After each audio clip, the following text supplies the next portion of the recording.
আলহামদুলিল্লাহি ওয়াহদাহ ওয়াসসালাতু ওয়াসসালামু আলা মান লা নাবিয়্যা বা'দাহ ওয়া আলা আলিহি ওয়া আসহাবিহি আজমাইন আম্মা বা'দ ফাআউযু বিল্লাহি মিনাশ শাইতানির রাজীম বিসমিল্লাহির রহমানির রহিম। প্রিয় ভাই ও বোন, আসসালামু আলাইকুম ওয়া রাহমাতুল্লাহি ওয়া বারাকাতুহু। আশা করি মহান পাক পরওয়ারদিগার রব্বুল আলামিনের অসীম কৃপায় আপনারা সকলে ভালো আছেন, আলহামদুলিল্লাহ।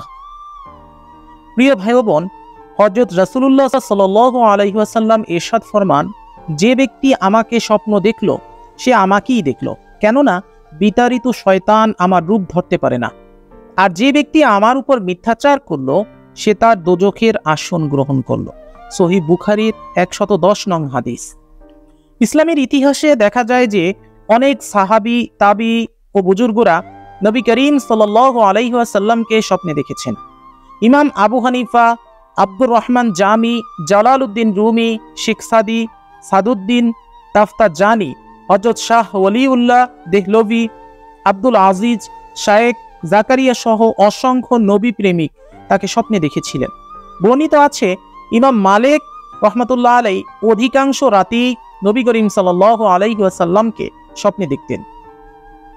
শামায়েলে তিরমিজির বর্ণনায় নবী করিম সাল্লাল্লাহু আলাইহি ওয়াসাল্লামের আকার আকৃতির বর্ণনা দেওয়া হয়েছে এভাবে: তিনি ছিলেন মানানসই দীর্ঘদেহী, তার গায়ের রং দুধে আলতায় মিশ্রিত গোলাপের মতো, গোলগাল হালকা পাতলা চেহারা, ঘন দাড়ি, মুখ গহ্বর প্রশস্ত, ঘাট যেন রৌপ্য পাত্রে রক্ত ঢালা, কেশরাশি সামান্য কোকড়ানো বাব্বি, মেদহীন সুঠামো দেহ, হাত পায়ের আঙুলগুলো শক্তিশালী ও মজবুত, বাহু, কাঁধ ও বুকের উপরে পশম বিশিষ্ট অতিরিক্ত পশম মুক্ত শরীর, বুকে নাভি পর্যন্ত পশমের দীর্ঘ রেখা, দুই কাঁধের মাঝখানে মোহরে নবুওয়াত, মাথা ও অস্থিবন্ধিগুলো কিছুটা বড়সহ ও প্রশস্ত ললাট, চক্ষু গোলক ডাগর ডাগর, চোখের মণি কুচকুচে কালো, পাপড়ি লম্বাটে, ভ্রুযুগল অমিলিত প্রশস্ত ঘন, হৃদয়ের মাঝখানে প্রস্ফুটিত একটা রগ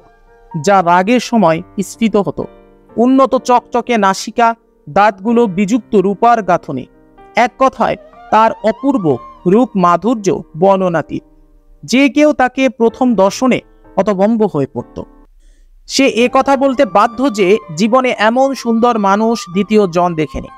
নবী করিম সাল্লাল্লাহু আলাইহি ওয়াসাল্লামকে স্বপ্নে দেখতে হলে করণীয় হলো সত্যিকারের নবী প্রেমে মাতোয়ারা হওয়া। তাহলেই কেবল নবী করিম সাল্লাল্লাহু আলাইহি ওয়াসাল্লামকে স্বপ্নে দেখা সম্ভব।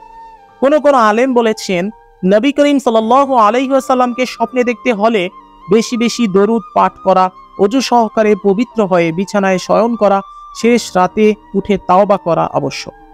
এছাড়া আল্লামা শেখ আব্দুল হক মুহাদ্দিসে দেহলভি রহমাতুল্লাহ আলাইহি তার তরগিবাতুস সাআদাত নামক কিতাবে উল্লেখ করেন, জুমার রাতে 2 রাকাত নামাজ আদায় করে প্রতি রাকাতে 11 বার আয়াতুল কুরসি ও 11 বার সূরা ইখলাস পাঠ করার পর সালাম ফিরিয়ে নিচের দরুদ শরীফ 1000 বার পাঠ করতে হবে। দরুদ শরীফটি হলো, আল্লাহুম্মা সাল্লি আলা সাইয়্যিদিনা মুহাম্মাদিনিন নবিয়্যিল উম্মি ওয়া আলা আলিহি ওয়া আসহাবিহি ওয়া সাল্লিম। জিয়াউল কুলুব কিতাবে উল্লেখ রয়েছে যে 2 রাকাত নামাজের প্রতি রাকাতে 25 বার সূরা ইখলাস ও 1000 বার সাল্লাল্লাহু আলা নবিয়্যিল উম্মি পড়লে রাসূলুল্লাহ সাল্লাল্লাহু আলাইহি ওয়াসাল্লামের দিদার নসিব হয়। প্রিয় ভাই ও বোন, মহান পাক পরওয়ারদিগার রব্বুল আলামিন আপনাদের সকলকে আমল করার তৌফিক দান করুক।